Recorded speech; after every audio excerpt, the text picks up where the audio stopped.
ஆச்சரியம் எதற்கு? மணிவண்ணர் மக்கள் தலைவர். அவர் ஆடுவதை நானும் ஆமோதிக்கிறேன். போட்டி எப்படி என்பதை கருவூர் சோழர் கணிகண்டரே சொல்லட்டும். பாதங்களிலே செம்பஞ்சு குழம்பு தீட்டிக் கொள்ள வேண்டும். ஆடத் துவங்க வேண்டும். தாளத்தோடு ஆட வேண்டும். கண்கள் பூமியை பார்க்கக்கூடாது. அந்த ஆட்டத்தின் மூலம் ஒரு சிங்கத்தின் உருவம் தரையிலே வரையப்பட வேண்டும். சரியான சித்திரத்தை முதலில் யார் போடுகிறார்களோ அவர்களுக்கே வெற்றி.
கண்டை கொண்டு நடந்த மலர்கொடி என்னவர் மன்னவர் போற்றும் பைங்கொடி தலைமகள் இவளென திசைகள் புகழ் மாறிலெங்கும் பேர் துலங்கும் பண்பு பொங்கும் தங்கம் கொடியிடை நடையுடை மடமையில் பிடியவள் நடமிடும் தலைதானே என்றவர் இல்லை இல்லை தட்டித்தாவல தாவிடுவாள் முத்தான் இசை பாடிடுவாள் நாடகம் ஆடிடுவாள் நடனே விடுவாள் புகழாடிடுவாள் இருகாலில் தா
வெற்றி கொண்ட நாட்டிலே பட்டயங்கள் பெற்றவள் உலகில் இவளே கலையும் தலைவி. வெற்றி கொண்ட நாட்டிலே பட்டயங்கள் பெற்றவள் உலகில் இவளே கலையும் தலைவி.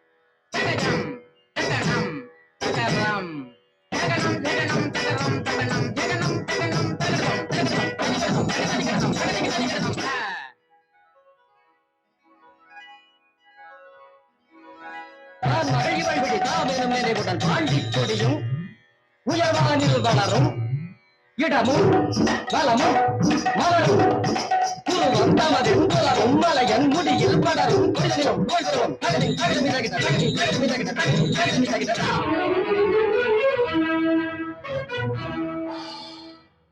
தாக்கு ஜேக்கு தக ஜேக்கு ஜனக்கு தக ஜனக்கு ஜனிக்கு தக ஜனிக்கு ஜனக்கு தக ஜம் இன்று எங்கள் திருமங்கை வெற்றி என வரைய புலவர் சில புலம் பொருளிக் கொண்டு வருக வருகை இங்கே பரிசங்கு தக தலாங்கு தலாங்கு தக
அரசே, நமது இளவரசர் ஆட்டத்தில் தப்பில்லாமல்